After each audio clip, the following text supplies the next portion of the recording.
اللہ وبرکاتہ۔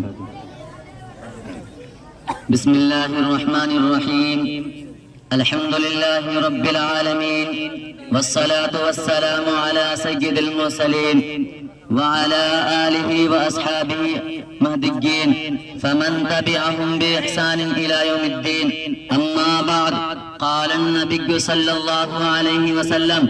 صدر محترم، سامعین کرام، جب گستاخوں کو کی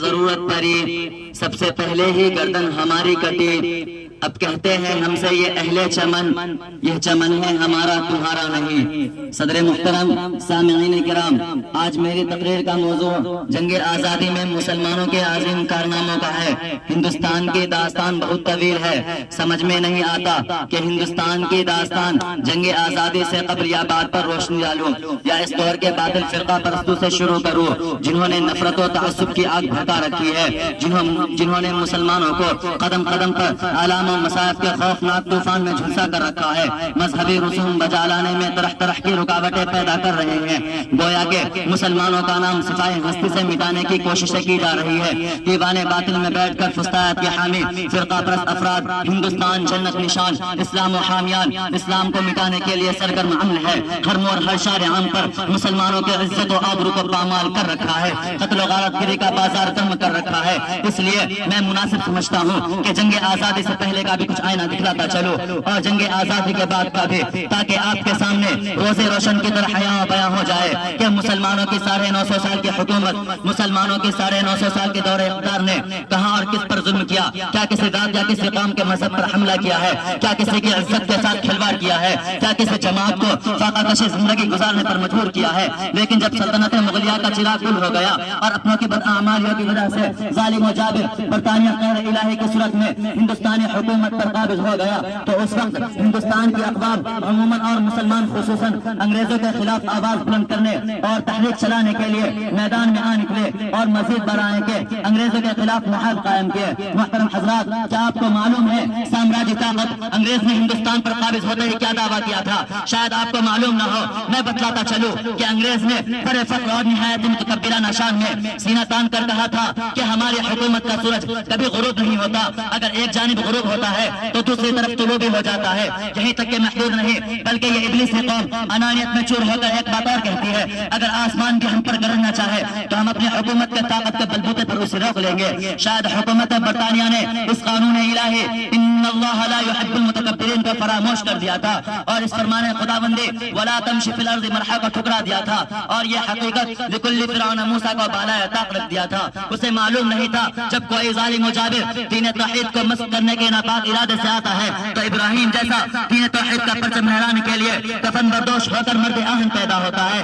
اسے معلوم نہیں تھا عمار و یاسر، حیدر کرار کی ننگی تلواریں دینی دشمنوں کے لیے ہمیشہ خالی رہی ہے۔ صلاح الدین ایوبی، محمد بن قاسم دین توحید کا پرچم لہراتے ہوئے فاتح بن کر آئے ہیں۔ جس قوم کے اندر اتنی ساری صفات ہو، جن کی دلیری بہادری و شجاعت بصارت سے تاریخی اوراق ہمیشہ ضیاء رہے ہو، ہم اس کے سامنے، اس کے پروردگار کے سامنے اس طرح نازیبہ کلمات دہرا رہے ہیں کہ جس نے وقت کے فرعون کو ہلاک کر دیا، جو انا ربکم الاعلیٰ کی ضرب لگواتا تھا، جس نے نمرود کو موت کے گھاٹ اتار دیا ہو، جو اپنے سامنے جبین کھنگاتا تھا، جس نے شداد جیسے متکبر سانے جنت کو آنے واحد میں جہنم رسید کیا ہو، غرض کی بڑی سی بڑی طاقت کو اپنی حکومت پر ناز تھا، گھمنڈ تھا، تکبر تھا۔ عاد و ثمود بڑے بڑے چیلنج مانتے تھے جن کی طاقت و قدرت میں ذرہ برابر بھی شک و شبہ نہیں تھا، ان کی طاقت کو تہو بارہ کر دینے میں ذرہ برابر بھی دیر نہ لگی تو ہم کس کھیت کی مولی ہے، ہماری کیا حیثیت ہے؟ محترم دوستو، پہلے یہ طے کرو کہ وفادار کون ہے، پہلے یہ طے کرو کہ وفادار کون ہے، پھر وقت بتلائے گا کہ غدار کون ہے۔ مسلمانوں کی تاریخ سے یہ بے بہر تعصب کی نگاہ سے ہر ایک کو دیکھنے والے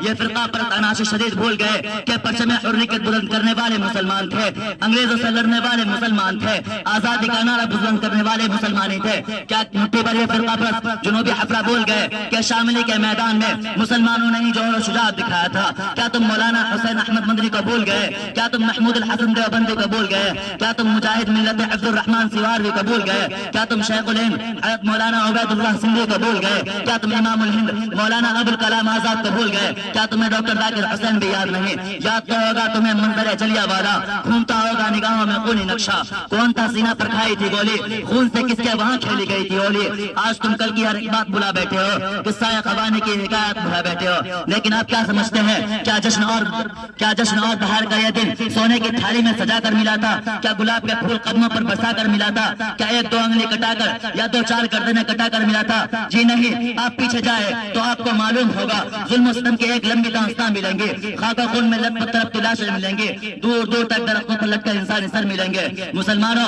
احمد آباد کی دھرتی پر تمہارے معصوم بچوں کو سینگنے پر اچھال دیا گیا، تمہاری بہن بیٹی کی عزت کے ساتھ کھلواڑ کیا گیا ہے، تمہارے بے گناہ خون سے ہولی کھیلی گئی ہے۔ اس لیے آئیے آج ہم عہد کریں کہ انہیں اس سرزمین پر بہائے جانے والے خون کے ایک ایک قطرے کا حساب دینا ہوگا۔ وعلیکم السلام ورحمۃ اللہ وبرکاتہ۔